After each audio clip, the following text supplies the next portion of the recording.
Hi, this is Ira. I'm joined with my colleague Raisa. We're from the Foundation for Democratic Reforms. Today we're sitting with Dr. Jayaprakash Narayan in lieu of the entire old pension scheme versus new pension scheme debate, with 6 states deciding or promising at least to revert back to the OPS. So at first, I just want you to explain to the audience, why was there a shift from the OPS to the NPS in the first place? Era for a worker in any field to devote a lifetime to work, earn a livelihood, and then you retire at the age of 60 or whatever age, and then have a decent life after that is not an unrealistic expectation. That you want to have some minimal social security, while much of your life will be made by what you save, how you invest, and what properties or assets you acquire. Even if you're in unfortunate circumstances, you should not be denied a reasonable opportunity to lead a decent life. And therefore, social security is integral to modern society. World over, they created the framework of social security. But they have done very wisely, in the most part. We have done unwisely. That's the reason why the shift was necessary. What have they done? Where have we gone wrong? Take United States as an example. That applies to almost all developed countries, OECD countries, etc. Every worker in every enterprise, government or private, and even a self-employed worker, puts away X amount of money in a pension fund, by whatever name it is called. For instance, in the US, it's called payroll taxes. 6.2% of money from the wages is put into that fund, and the employer, supposing you're working, let's say, a motor car company like Tesla, or you're working for a software company, the employer also puts in that kind of money, 6.2%. Subject to a ceiling, details are not necessary for us, because if a billionaire, you ask them to put 6.2%, it becomes hundreds of millions of dollars. So those details are not necessary.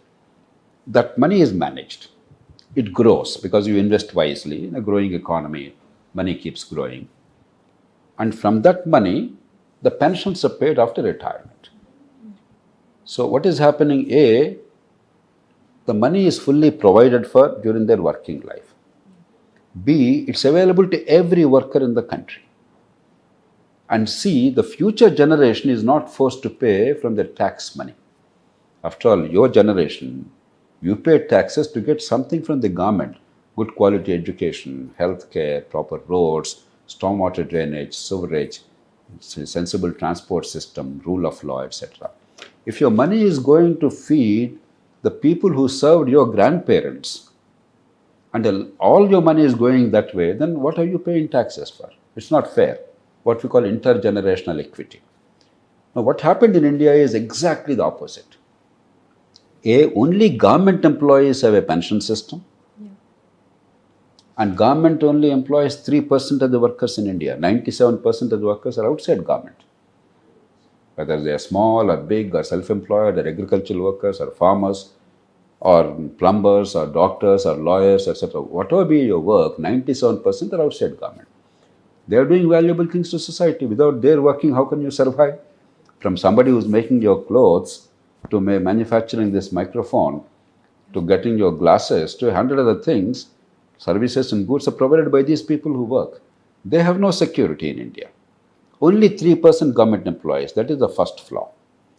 The second flaw is they did not provide for this money at the time of their working. The government should have put away that money for future pension every month. They did not do that. It is called, without contribution of the employer and the employee, without showing it in the budget, the burden is transferred to the next generation in what's called defined benefit scheme. And the benefits are extraordinary in a poor country. Now, if, let's say, 1,000 rupees this month I'm getting, next month the prices went up, therefore I get a little more so that I can buy the same thing, that's reasonable. But governments in the past 25 years suddenly started increasing the salaries of government employees dramatically. So much so, an average employee in government is getting 3 to 4 times the salary for the same work done compared to the private sector. Let's say a driver is there. Let's say a clerk is there, a software worker is there, or a data processor is there, or whatever be the nature of work. In government, you're getting 4x, if x is what they're getting in private sector. And it's increasing. Now, after retirement also, this is called wage indexation. As and when the government employees' salaries dramatically go up, they are increasing the pension also. So much so, people who have retired with a 10,000 rupees salary are now getting 50 or 60,000 rupee pension. You have not funded it. It's mounting. It's only for 3% of the population. So the 97% population and the next generation is forced to pay from the tax money for the past services rendered. It's becoming unsustainable. So much so, you take Andhra Pradesh, which have done a lot of study in this. Right now, their pensions, salaries, and interest payments on loans, they account for 122% of the total revenues Andhra Pradesh government gets, the state's own revenues. In just 18 years' time, and you all young people, you'll be young professionals by that time, established professionals by the time in 18 years' time. This percentage is going to be 220%. 100 rupee you raise taxes, 220 rupee you pay without doing a thing for the people, the taxpayers. I'm only talking about salaries, pensions, and interest burden. 2050, it's becoming 294%, 3 times. So it's growing dramatically. Once our leadership understood in the country, across the parties, the NDA and the UPA, Vajpayee government, Yashwant Sinha as finance minister, and later Manmohan Singh government with Chidambaram as finance minister, etc., they have aggressively pursued this national pension system, NPS. They did exactly what the other countries are doing.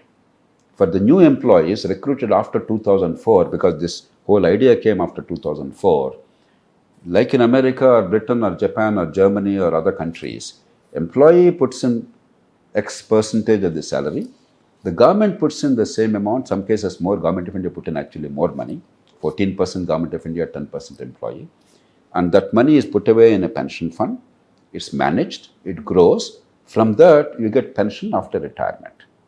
And there's an added benefit, it's guaranteed because this money does not go anywhere. No matter how bad the government is managed, your money is not put in the government money. It is safe. It's your money. And 2, after your passing, your children get the lump sum. It may be 50 lakh rupees, 1 crore rupees. So it's a win-win-win. There's no good reason why we should debate this at all. World over, that's the only sustainable model. So the reason why we had to switch to NPS, the national pension system, as opposed to the OPS, old pension system, is fair, it is just, it is sustainable. Otherwise, you will not even get pensions. So you just said that it's just and it's sustainable. But we have now 6 states who have now promised to revert back to OPS. And I just want you to explain, if you're saying that it's, the fiscal burden is so high in the future, why is it that governments are promising such things, parties are promising such things, and also, is it even fiscally feasible to do something like this? Can you just draw up a future map for us as to how this will go about? Ira, there are always 2 challenges in democratic politics. Challenge 1, a problem 5 years down the line, but there's a political profit today. Always me getting into power today becomes all important. The second is a small section of people, powerful, vocal, organized. They know what is at stake. Large mass of people, powerless, voiceless, unorganized. They're too busy with their day-to-day concerns of life. It's always the small section that agitates, that argues, that fights, that shouts, that tends to win at the cost of the rest of the 97. In India, both things are happening. If today a political party promises that I will give old pension, now 10 years down the line or 15 years down the line, there will be destruction. But 10 years down the line, na jana kya hoga, how does it matter to me? Let me first get into power. I am now desperate, my party is struggling. If I can't get into power, it's a life or death issue. We made politics a life or death issue. When the bulk of the people don't understand what is happening, even I was not aware 5-10 years ago intimately. Maybe I had a passing acquaintance. If even I did not pay enough attention, it is reasonable to say 90% of the people are not paying attention. So the people who are losing, your generation for instance, you're not aware of what is happening. It is not a dominant issue. Whereas for the 3% government employees, without making any contribution, getting a forever escalating pension in future, that's an attractive option after saying, if I'm getting every month like 2 lakh rupees free from somebody, I would like to get it. What is wrong with asking for that? I didn't commit a crime. So employees asking for that is unrealistic. But political parties not reconciling the short term with the long term, intergenerational equity, and not worrying about the 97% taxpayers for whom they should do justice versus 3% vocal organized sections, that is unfair. That means a complete failure of leadership. So employees are now threatening political parties. Say, do it or else we'll defeat you at the polls. And some parties are succumbing. Now, Jawaharlal Nehru said, very famously and very importantly, he said, if India wins, who loses? But the second part is very, very critical for us. If India loses, who wins? You play politics to any extent. Politics, there's some amount of fudging, some amount of deception, some amount of trying to persuade the people is inevitable all over the world, unfortunately. But if your fudging and deception are to the point that the country is going to lose out big time, then there is a line you should draw.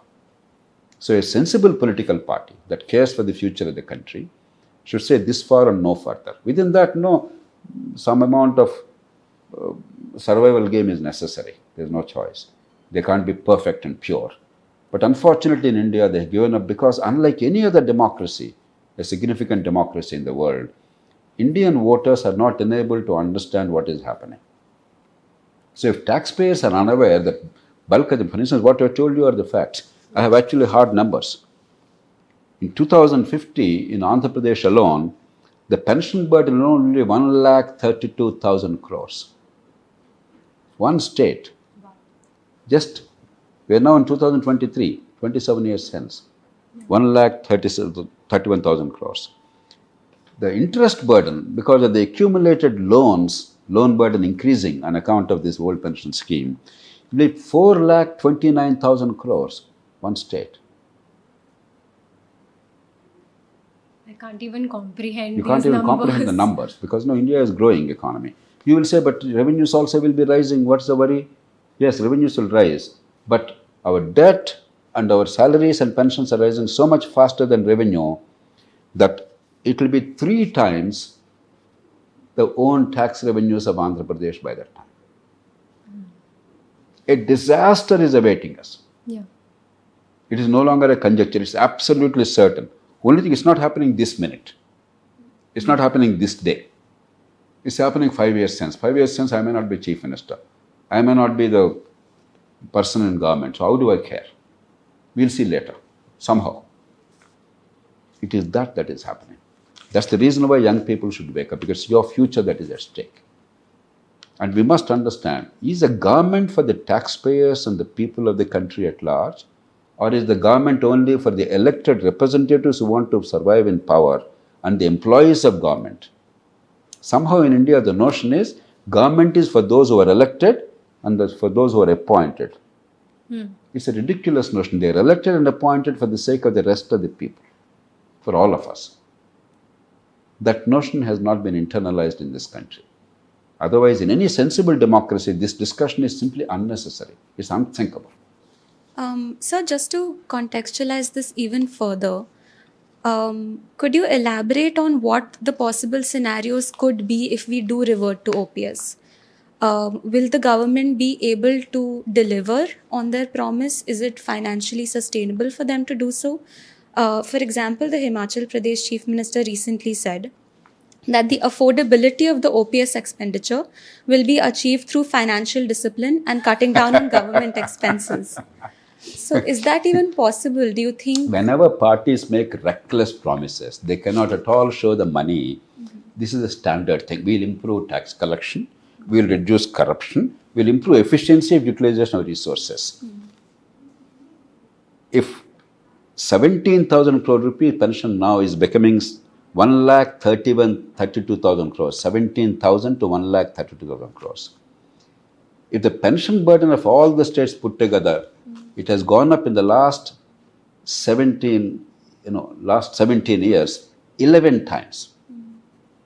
In just some 2004 onwards to 2021, I'm giving the numbers, 17 years, 11 times.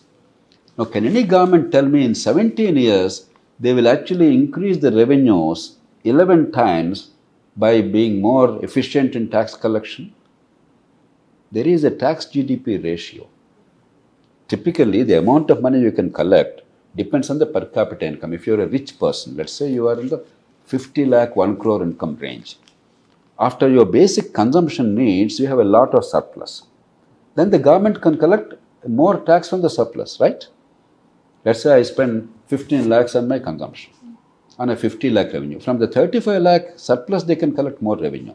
Supposing I have 10 lakh rupees revenue annually. If you collect 35%, how will I survive? My house rent, my basic needs, my food, shelter, my children's education, my family's health care, other things, there's no money.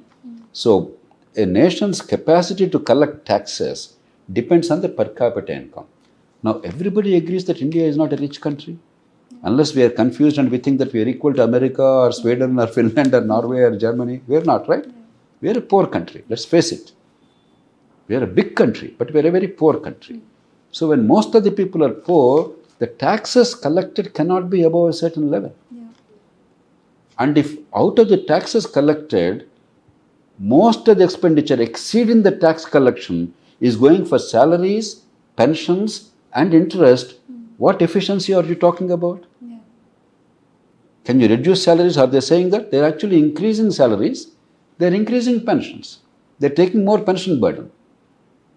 Interest burden, once you borrow loans, you cannot say, sorry, I borrowed loans, but I cannot pay interest. You have to pay. Yeah. So for any government or a chief minister to claim that there is a way out is a lie. It's a deception. Because your expenditure, which is totally beyond your control, non-discretionary expenditure, the salaries, pensions, and interests, is exceeding your capacity to raise revenues.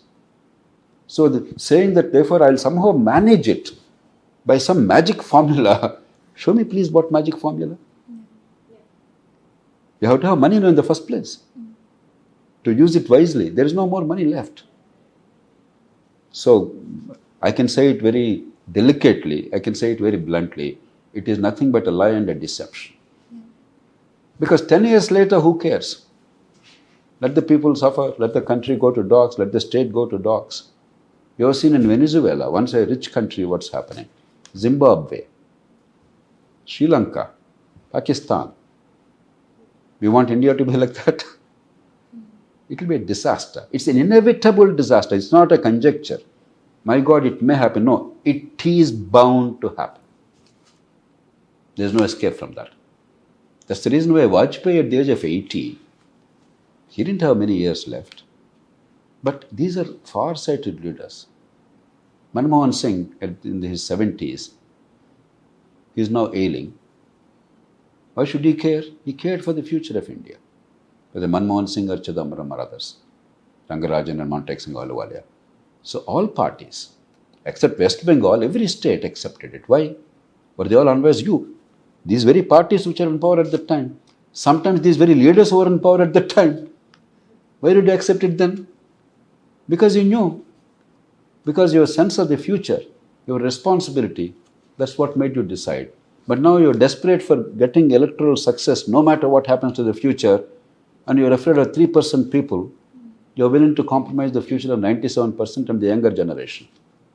It is as simple as that. It is a fight between a small section of the older generation, not the older generation, a small section of the older generation and the younger generation. This fight must be it's a generational fight. And without going into party politics, the parties that are yielding to the short-term temptation to get a few more votes to get elected, they are destroying the future of their states. at the altar of electoral politics. It's as simple as that. It's not any conjecture. I have nothing against them personally or politically. I respect many of these parties. I have respected them earlier. But if you are destroying India, if Jawaharlal Nehru said, if India loses, who wins? If even that standard is not there, then what is politics about? So I think keeping in mind how financially unsustainable this will get, we might spectate that at some point parties and the leaders will realize that this is something that we cannot deliver on. So from the voters' point of view who are demanding this, would you say that it's a lost battle that they're trying to fight because this is something that might not even materialize? So what would you say from that aspect? No, you see, it's not a lost battle from our side, to protect the future, because both NDA government and UPA government laid the solid foundations. All states except West Bengal embraced it. B, constitutionally, our constitution makers are very wise. If you take America, for instance, a state can go bankrupt. A city can go bankrupt. Detroit City went bankrupt. Several states were on the verge of bankruptcy. Whereas in India, the constitution makers, Ambedkar and his colleagues, realized that I'm using the words used in the constitution, the credit of the Union of India and the financial stability of India, these are sacrosanct. There is no credit of a state independent of the Union of India. Once they understood that, the constitution makers, they provided certain mechanisms in the constitution. The states are free to do whatever they want. After all, we are a federal country. Once the state government is elected, it's for the people and the government to decide what they want to do, subject to one umbrella issue. That is, the credit of the Union of India cannot be affected, because Andhra Pradesh or Telangana or Karnataka or Tamil Nadu or Himachal Pradesh or Punjab will not go bankrupt independent of India. It is affecting all of us. And therefore, every loan incurred, every debt incurred by a state must get the approval of Government of India by Constitution. And Government of India has the duty to examine what is the debt for, how are the finances, and therefore what are the conditions. They will not tell you micromanagement, but they will draw the bigger boundary. For instance, it's perfectly reasonable to say if you borrow money, that money should be for the future of the children. You invest money. If I borrow money for today's consumption and then impose the debt burden on your generation, is it fair? Does any family behave like that? Hindu, Muslim, upper caste, lower caste, urban, rural, poor, rich. Every family in India sacrifices for the children. Our governments are sacrificing the children for current consumption. That is wrong. Supposing that condition is imposed as reasonable condition. Supposing the government is now incurring liability for the future. 25 years later, I will pay this kind of a pension. 1,31,000 crores every year I'll pay. Then put the money today. You can calculate the money. You don't have to put 1,31,000 crores today. But if you put X amount of money which is equal to 1,31,000 crores to 25 years hence, that's enough. You put that money now. You are perfectly legitimate in taking that decision, but put the money now. You have no right to make the future government put the money for a decision arbitrarily and capriciously taken by you for your selfish political gains. That's a perfectly reasonable thing. I think this is what we must make happen. And I don't think it's a lost battle. I think there is enough wisdom in the country. Unfortunately, there is not enough debate in the country. The media is not bothered about it because they want who is winning, who is losing. They are forgetting India is losing and India winning. And electorate is not informed and there is no debate. And politicians are running scared. But economists, people who understand, and every politician actually knows the facts. So if we honestly and systematically examine the issues, I think a resolution is possible because employees are not our enemies. I worked in government. I was a government employee. I am the son of a government employee. My father worked in railways. Railways is part of government. Unfortunately, in India, they are a department. They are not even a separate public sector entity. My brother worked in government. So I have nothing against government and government employees. I want them to do well and to do well for the people. But if a small percentage of people take away everything at the cost of the rest of the people, that's not fair because The government is for the people.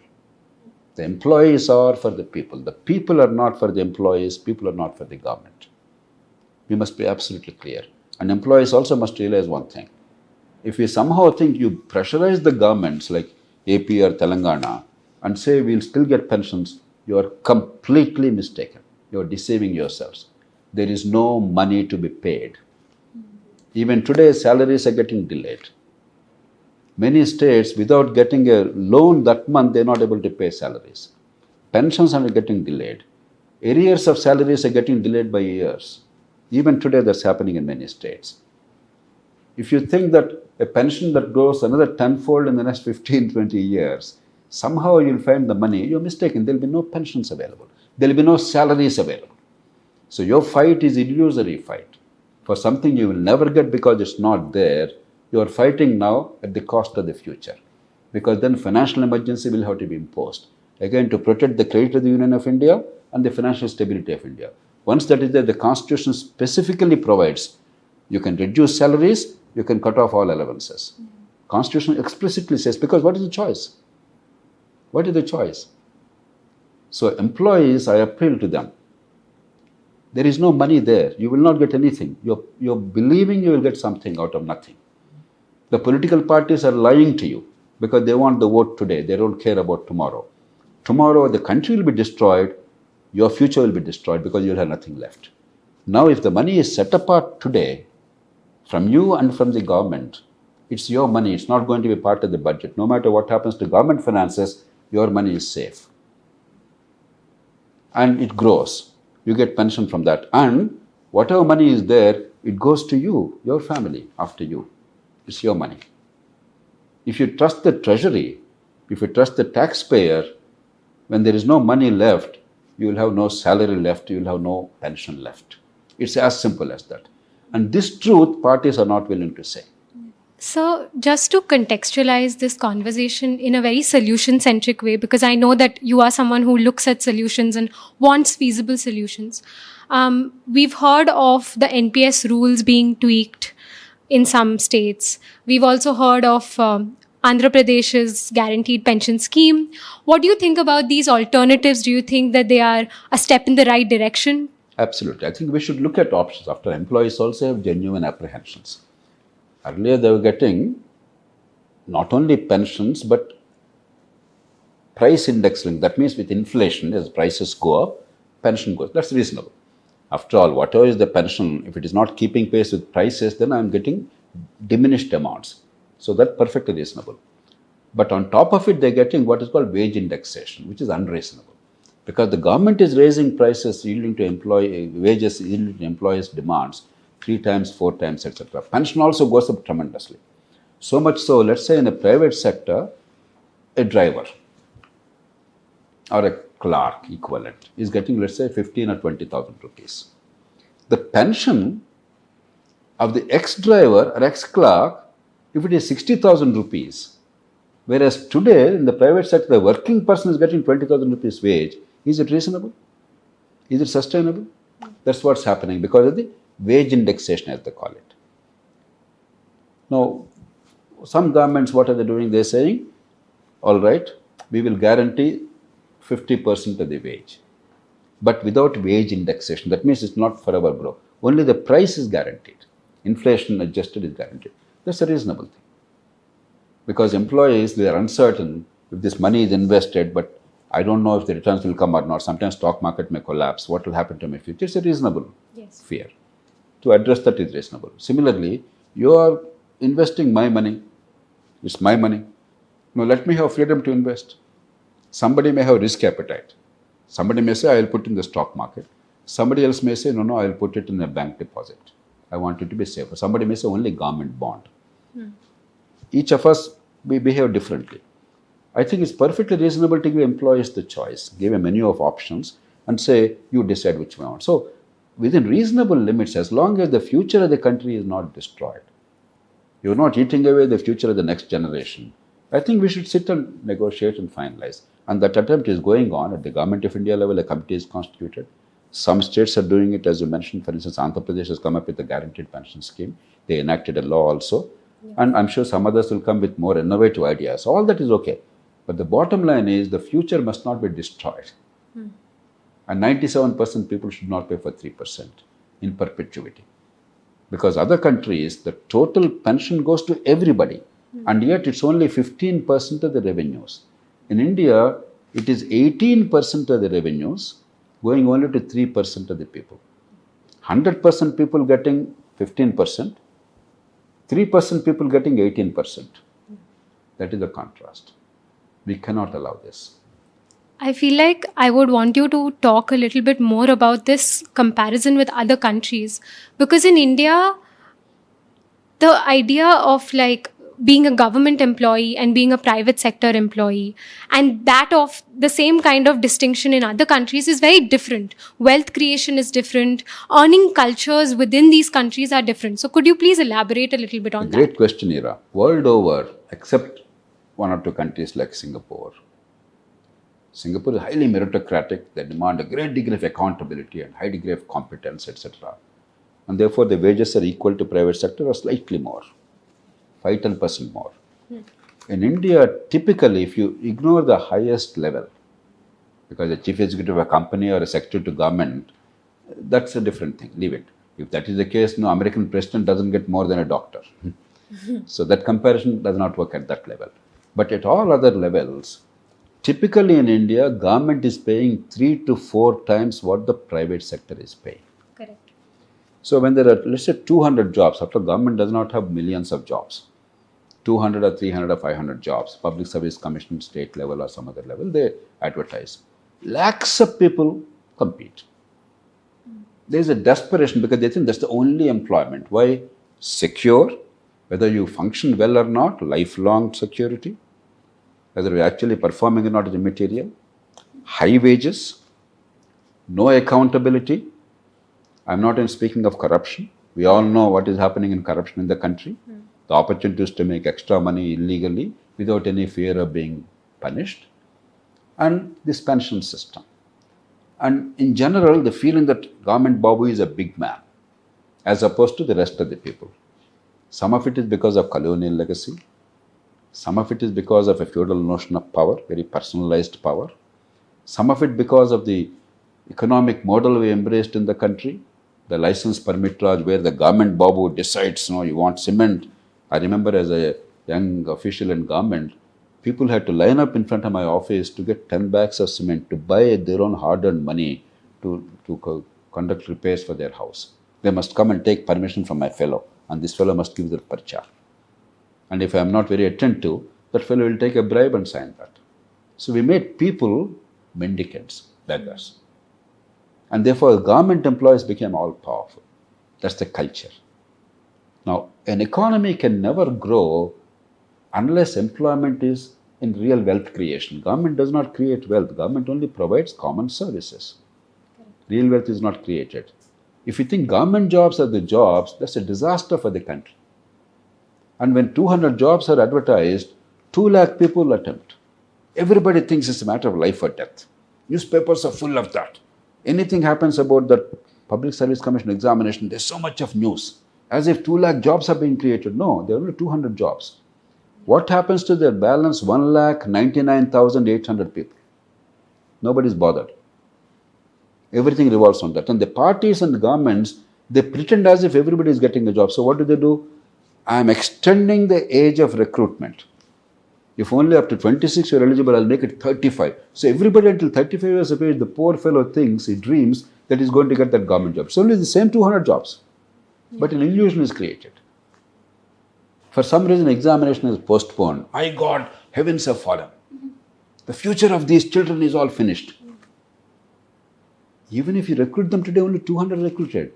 What about the future of the 1,99,800? Let me repeat.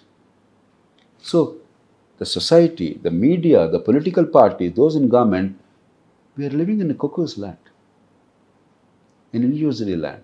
Yeah. And it's very dangerous for a country. What we require is quality education. So the genuine outcomes in education are they're not rote learning and some getting marks and grades and all bogus marks or mass copying. Skills, useful skills. Then participation in wealth creation, our productivity is high, therefore we actually create more wealth. And therefore earning from that wealth creation our genuine income, our livelihood. Then economy grows, more and more jobs are created, people become prosperous. Whereas we created a stagnant economy where government is the center of the universe and we treat private sector as enemy. When they work very hard, we extract bribes, we make lives miserable for them. Many investors are feeling, if I invest in a bit of a land which is appreciating, that is better instead of risking all this. Why? It's a very dangerous situation. So real jobs are in wealth creation. Real wealth creation is in private hands. Private hands does not mean some unpious or cruel hands. Private hands means the people of India, economic freedom, you. Each citizen decides what she wants to do, where she feels good about doing things, and creates wealth.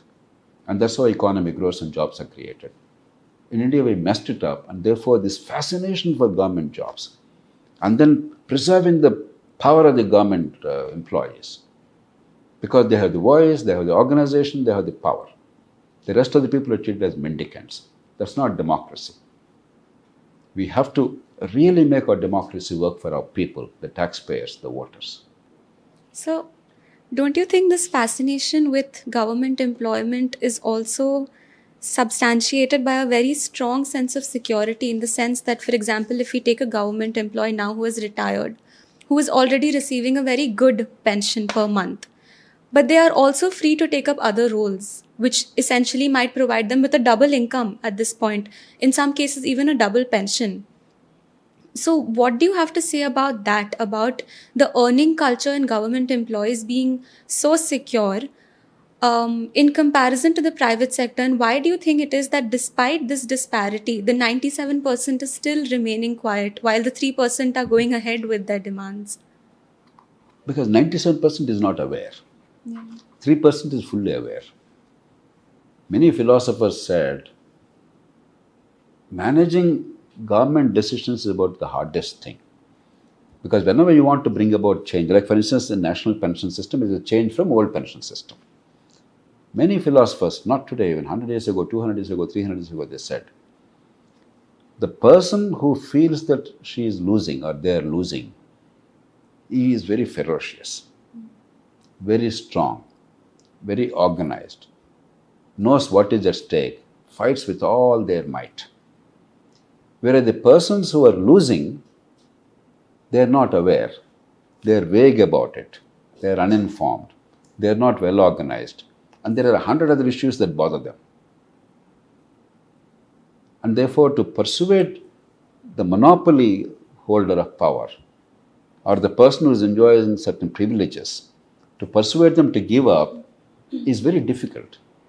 Only when actually it's over, when people gain the benefits, do we see what is happening. Now, I'll give you a simple example. 30 years ago, before you were all born, every year, clockwork like, there used to be strikes by bank employees in the country. All banks at the time were nationalized banks. Even today, most banks are nationalized banks. You know what was the strike about? There should be no computerization in banks. Can you believe that was the demand on which strikes were actually organized? And every single political party supported them. Every single political party. Every year, clockwork like. Why did that become possible? Because the customers of the banks never understood the value of technology and computerization. That a better service is possible. Customers were silent. It's our money that banks are managing. It's not the bank's grandfather's money. It's our money that they're managing. But we did not care because we did not know any better. Whereas these employees, they felt the jobs will be lost. They become redundant. They were fighting. Parties went to them because they're organized. Their vote is certain. And these people didn't care anyway. They didn't bother. But today, let the banks try that.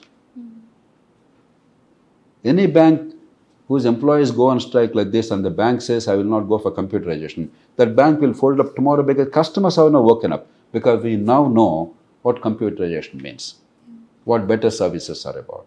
So when there is vested interest on one side, a small minority of organized, powerful, vocal people, there's ignorance on the other side of what they are losing or what they are gaining.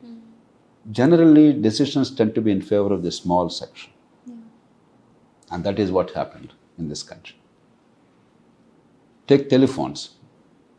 Telephones, when the monopoly was there, the government companies, employees did whatever they wanted. And people never bothered about it. Today, let us say if telecom company employees today go on a strike in the country and say that no, we don't care, but we must have all the power we had earlier, we must have monopoly. Will the telephone consumers, all of you, will you tolerate that? All you care for is a good telephone. 1 billion telephones are there. You know, when the monopoly was continuing and the small number of people had immense power, a total number of telephones in the country were 70 lakhs in about 50 years' time. Now there are 100 crore telephones. Consumers know. They don't care who is producing. So this is the logic of politics. Until the consumer, the taxpayer, the customer, the majority, they're aware of their self-interest, how that policy impacts their lives. Until they are willing to and capable of raising their voice, the small microscopic minority which is powerful, entrenched, organized, will always hold sway. And the more illiterate the population is, the more uninformed the people are, the less the media pays attention to real issues. What is the media debate in the country? Let's be truthful. Who is winning, who is losing? An election is not about who wins and who loses. It's about what happens to us as a people after the election. It doesn't matter who wins, who loses. How do we care? We care about how they manage our finances, our future, and the power we entrusted to them for our benefit. That is never being discussed. Everything is a power game. Who is getting in, who is getting out? If that is the way we think of ourselves and we are consumed by this, our eyeballs are only about like a cricket match, India winning, Pakistan winning. I can understand in sports. But in politics, if it's all about who is winning, who is losing, not what's happening to us, then we pay this price. So there's a bigger lesson here. The voters should wake up. It's about you. It's about me. Taxpayers should wake up. It's about our tax money. What's happening to us? So let's not blame others. We also should do our duty. Yeah. So I think to go ahead in that direction and to broaden the discussion on the way that electoral politics is taking place right now, we can argue that there's a culture of promising short-term gains without thinking about the long-term expense. Do you think that's politically sustainable for parties to do? Because I was reading in Andhra Pradesh, the slogans that are being said are vote for OPS. So it's not even a party that you're voting for. You're voting for a benefit, a scheme. As voters, as parties, do you think this environment is sustainable, and how much damage can it impose? No, the answer is self-evident. There's no question about it. The problem is OPS and such things are not the same as short-term individual welfare schemes. Very often, in the people's mind, they both conflated. It's not true. OPS is unfunded. The burden is borne by the next generation, unethically, immorally. You are saying Raisa's generation will pay X taxes in order to pay 1,33,000 crores of pension. You are not putting the money today. You are making a decision 25 years later, burdening them immorally and, in my judgment, unconstitutional. Nobody tested the constitutionality of it. And two, this is a mounting burden which can never be sustained. It's destroying us. Three, it is going to a small section of the people at the cost of the rest of the people. Whereas the short-term individual welfare, there must be a check on that. But a democratic society cannot survive unless the people who really are in need, the poor, the voiceless, the hungry, their immediate needs to some extent at least are not taken care of. If you don't take care of the needs of the poor, then why should there be a social contract? Why should the poor wait indefinitely? Ideally, we must only work for the future.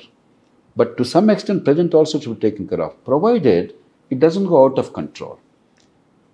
Why is it that I'm supporting individual social welfare and the short-term deliverable freebies compared to old pension scheme like things. First, the benefits go to a large number of people. Second, they go largely to the poor people who genuinely are in distress. Third, tomorrow if another government comes and says, look, I want to do it differently to end poverty, to help you come out of poverty, you have a right. You are not burdening the future generation in a legally liable manner. And finally, you are funding it today, you are not funding it tomorrow. So any kind of a short-term expenditure at the cost of the long-term, you should be very careful. But individual welfare schemes are not on par with old pension scheme. I want it to be understood very clearly. As long as you make sure that the borrowed money is not utilized for current expenditure, for today's spending, I think we are okay. In pension scheme, you are putting the burden on the future, therefore you are not even accounting for that. So the one safeguard for ensuring that the long-term good, building infrastructure, improving rule of law, basic amenities improving, providing skills to people, education and healthcare of quality so that people's productivity goes up. These are the things where we should spend. As long as you make sure that the current expenditure, the salaries, pensions, interest rate and some other administrative cost, etc., all this expenditure is within the revenues that you raise and borrowed money, every rupee goes towards building a future, I think we are reasonably okay. Ideally, we should generate a surplus. We are not in a condition where we have a surplus on revenue account in most states. But at least let there not be deficit. Don't borrow for spending today. Borrow only for building assets. If that rule is taken, and if we, within that, ensure that the poor get temporary relief, that's reasonably okay. So these two are not the same. Many people try to confuse us between the two. I want it to be understood. The poor need help. Even in rich countries, the poor need help. If America gives loan waivers, if America is giving large amounts of money into people's pockets after COVID, etc., if France is doing, if Germany is doing, in a democracy, you cannot but do it up to a point. But sustainably, we must do it. Whereas OPS is totally unjustified the way it is structured. It is burdening the next generation. It is affecting intergeneration equity. Basically, we are saying, my children's future is not important. I will take away their future and consume today. That means the parents' generation has become so selfish, so monstrous, that they're eating into children's future. It's unacceptable. As human beings, we should never accept it. So, if you were given a chance to appeal directly to this 3% workforce that's demanding for this, being a government employee yourself, there is a sense of accomplishment that I've worked really hard. There are contractual agreements in place. I deserve this. And, we can deal with the consequences as they come, but why should I be deprived of this right? What would you say to them? How would you appeal to them? First of all, you and I are a part of the country. We are not separate from the country. If on my account the country is destroyed, for me to say that I am a patriotic citizen is nonsensical. Nobody wants the employees to starve, and employees are very well paid compared to the rest of the market. Nobody wants employees not to have security after retirement. In old age, living in an insecure manner, not knowing whether tomorrow you can eat or not, is not fair. That provision must be made. There's no question about it. And that provision is made in the national pension system, contributory pension scheme. On top of it, the pension is guaranteed. It's real. Because the money is put away outside the government control. Government cannot take that money and use as it pleases. You know every day what is happening in government budgets. And after you're passing that money, the whole money, however many lakhs or crore rupees, is going to go to your children, your family again. It is actually safe and secure.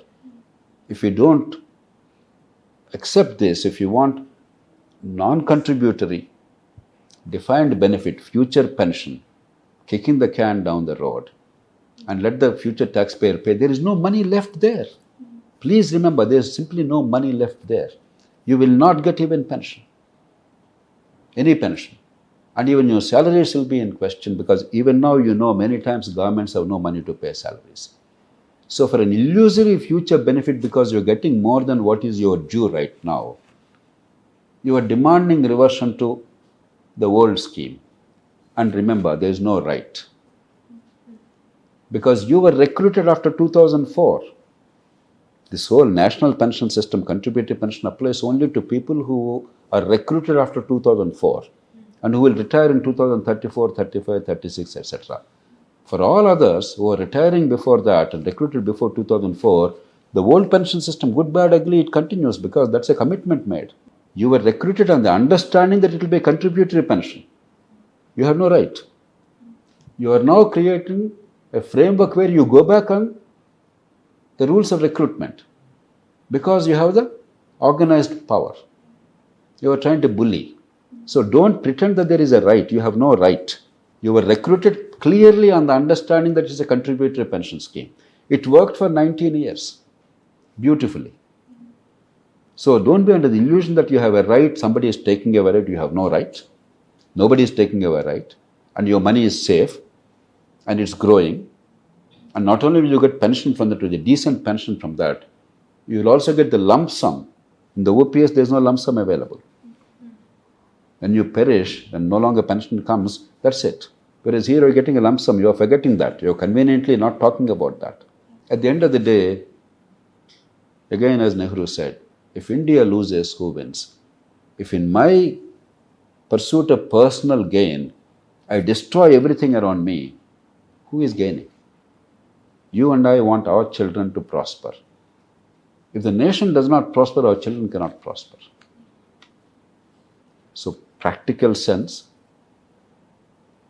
a sense of rights and responsibilities, love for your own children and love for the country, all demand that we improve the national pension system in a manner that is more comfortable. Extend the whole security system for every employee, the rickshaw puller, the vegetable vendor. What about them? What are they getting in this country? The farmer, the agricultural worker,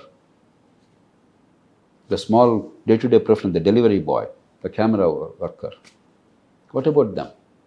The teacher in a private school. Aren't they people? Aren't they from your families and my families? Don't they deserve something? So let's look at creating a social security system for everybody in the country, a reasonable one. Not a fat one for a small number without contributing, without providing for that, and nothing for the rest. Let's provide a contributory pension to everybody in the country, a reasonable system, so that at least there is no fear of tomorrow after retirement. And we can do it. India is on the verge of considerable economic growth. Despite many mistakes we committed, the country can still be great. But if this one issue, we all destroy the country's future. Because OPS, I guarantee you, there's no economic growth left. The country is finished. That means our sins are going to destroy the future of our children. Let that not be on our consciences. I think that would be a great place for us to conclude. Thank you so much for joining, Dr. JP. It's been a very insightful session, and I hope that everyone that's watching will take away something very crucial and important from this debate. Thank you.